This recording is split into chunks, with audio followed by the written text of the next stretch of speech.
Hi there.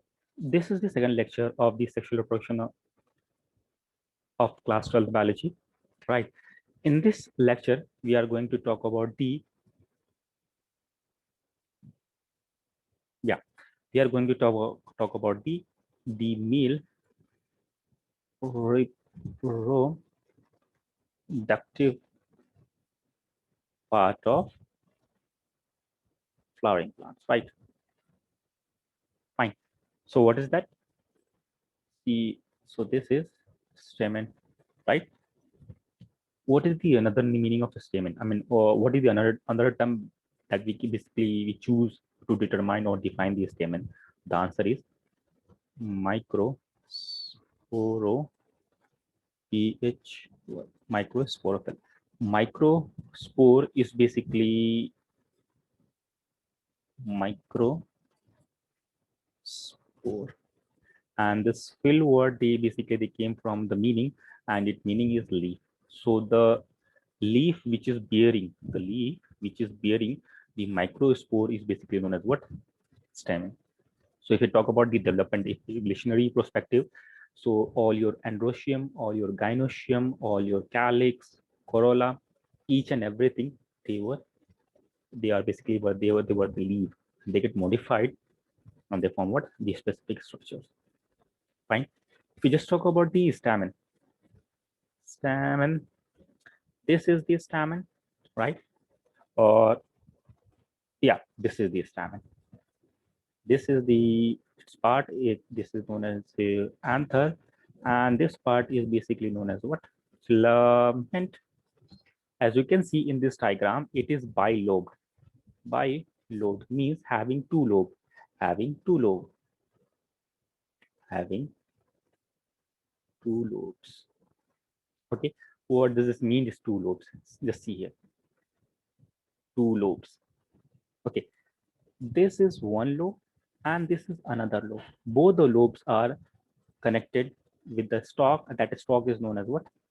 Filament, right? So this anther is basically the lobe of the anther, lobe, right? So this is basically, if you just see the one lobe, each lobe, each lobe is dithecous. Dithecous simply means what? In one lobe, you will have what? Two. Di means two. Theca simply means what? Theca, and theca means what? Cavity. So you have a two cavity here.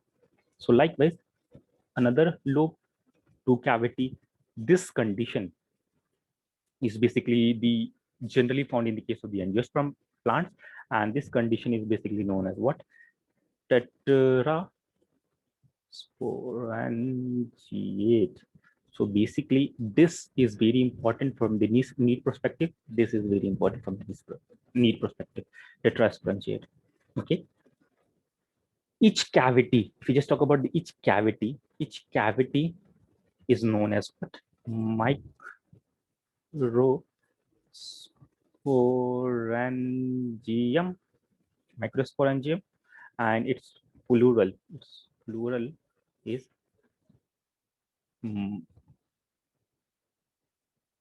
okay. Then, sorry, we'll talk about this. Okay.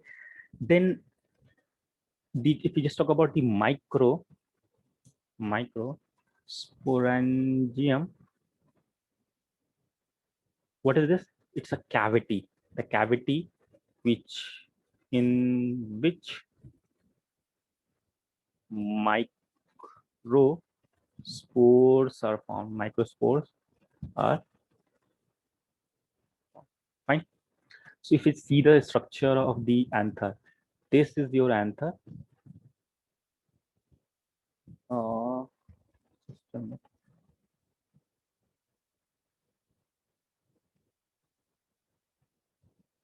Okay, if this is your anther, this is bilobed, right? If you cut this, if you cut from here, you will cut. So you will see the structure like this. A butterfly kind of a structure is basically see. Yeah, this is the structure which is. So this is basically what? Two lobed bilobed structure, and each lobe having what? the theca, two cavities in it. If you just talk about the initially or the primitive kind of a cells, primitive kind of anther, it got the parenchyma cells. What are parenchyma cells? These are what the storing cells as well as it is performing the photosynthesis that we have learned in the class 11th. Fine. So parenchyma cells. These out of these, anyone, just pick anyone. Okay. Suppose I'm picking this one. So this one, this one, this one. It want to what? Decided this parenchyma cell this decide to go for development, right? So this cell is basically known as this parenchyma cell, now known as what? Archisporial cell. Okay, so this archisporial cell, it will divide toward the outer side also. So suppose if this is the cell, this is the archisporial cell, so it will divide toward this side, so it will be outer, and if it is dividing toward this side, so this will be inner side. So the outer side and inner side. So if this cell is dividing toward the inner side, the C inner side cells, these are the inner side cells, these are the inner side cells. These cells are basically known as what? Sporogenous cells. All right, I hope this is clear. So this is basically your sporogenous cells, right? This kind of a division, I mean, where you will see the one cell is dividing outer and inner side, this kind of a division is basically known as what? Periclinal division. Periclinal division. Fine.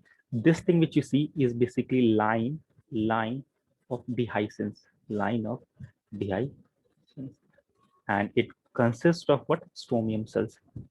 Stomium cells, and these cells help in the release of pollens. Okay, so basically this anther will burst out and it will release the pollen from this side. Okay, so now what we'll do, we'll look this part, we'll look this much part in the from the side. Suppose I'm here and I'm looking at this structure from here, so we'll look at. Okay, so this part, the part is basically, if you're looking from the side view, this part consists of what? The 4 layers, right? 4 layers. I'm right using different colors to make this understand very easily. Okay,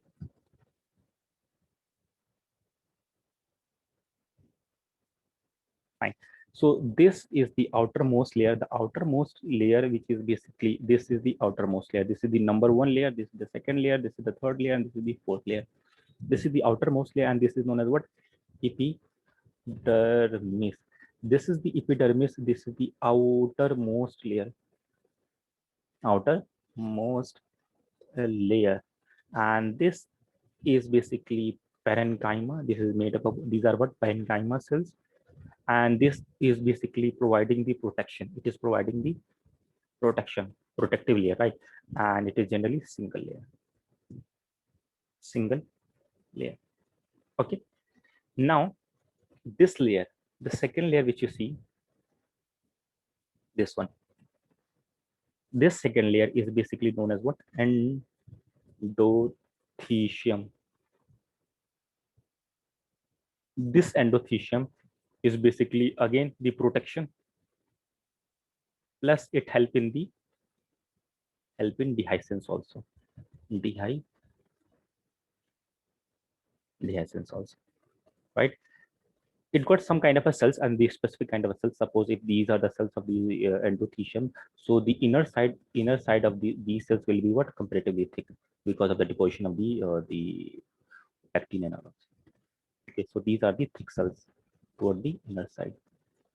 So cells of these endotheciums are what? Thick toward the inner side, and that's why they are helping in the dehiscence. The after that, then we have the third layer is basically known as what? Middle layer. Middle layer is basically, it is 2 to 3 layered. I mean, middle layer, I mean, you will find 2 to 3 layered, and these are basically ephemeral. If EPHEMERAL. This simply means what? This is short lived, means this will get what? the short-lived means simply they get the degenerate and all. Okay, this provide nourishment. This provide nourishment to the microspore, which will develop from the sporogenous cells, microspores, and they have the cellulose and all. Okay, now let's talk about the innermost layer, which is very important, right? So this is the innermost layer, and this is basically known as what, tapetum, and this layer is basically provide the nutrition, right? So it provide the nutrition.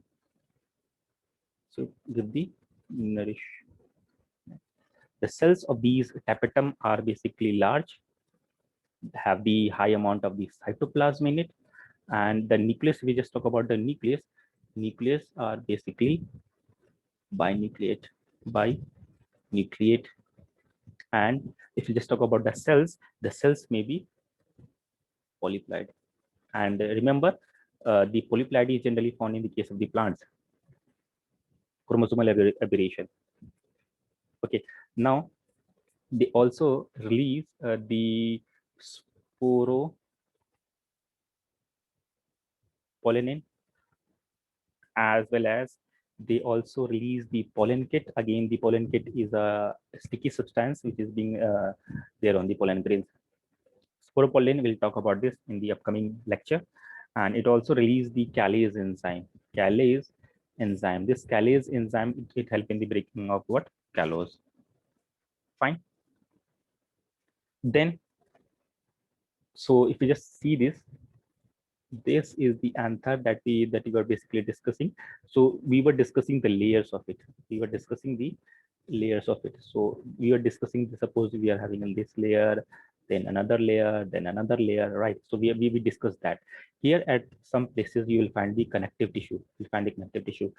So if this thing is occurring here, so likewise same thing will be occurring here also, here also, here also, here also, here also. Fine.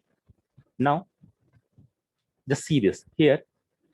We'll have the sporogenous cells that we formed from the archisporial cells. So now this is the sporogenous cells. This sporogenous cells. So out of this, we have a lot more sporogenous cells. So out of these, anyone, it will decide to go for the development.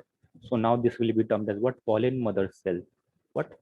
Pollen mother cell, or the microspore mother cell. So this pollen mother cell is the diploid, and it will go for the meiosis, and it will form what? Four cells.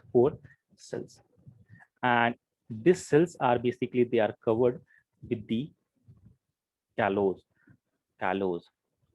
as well as your this microspore is also basically covered with the callose. So your callase enzyme will be there, and it will basically break all the cells into this, like this, all the microspores. These are what? Microspores, which are haploid.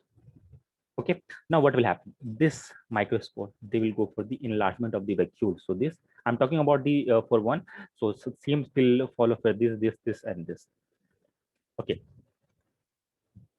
so this is the vacuole enlargement. Now this cell will go for mitosis, and it will form irregular nucleus, asymmetric mass, asymmetrical mitosis, and it will lead to the formation of two kind of a cell. The one cell, which is basically this spindle shaped cell. This spindle shaped cell is basically known as what? Generative cell, and this is haploid, and this cell is basically your vegetative cell, and this is basically again your haploid. So this vegetative cell is got this, if we just talk about the nucleus, it is got the irregular nucleus, but this got what? Huge, I mean the huge reserve food material, right? So this got the huge reserve food material, large. These cells are basically large. And if you just talk about the generative cells, which is the haploid, a small spindle shaped, and this is floating. This is floating in cytoplasm, of the spindle cells. Fine. So this is basically this condition where you have the generative cells and where you have the the generative cell. This is your vegetative cells. This is basically your what? Pollen grains. This is your pollen grains. Fine. This pollen grain is also known as male gametophyte. Male gametophyte. Important need perspective. Very important. Okay, so what is important here? This is important. Generative cell basically it floats in the cytoplasm of the vegetative cell. What is vegetative cell? It is basically there for the providing the reserve food material. So reserve food material. So it will be providing the nourishment to this cells, spindle cells and all. Okay, so we'll be getting such questions from here. Fine. We'll continue this in upcoming lectures. Okay, that's all for today. Thank you.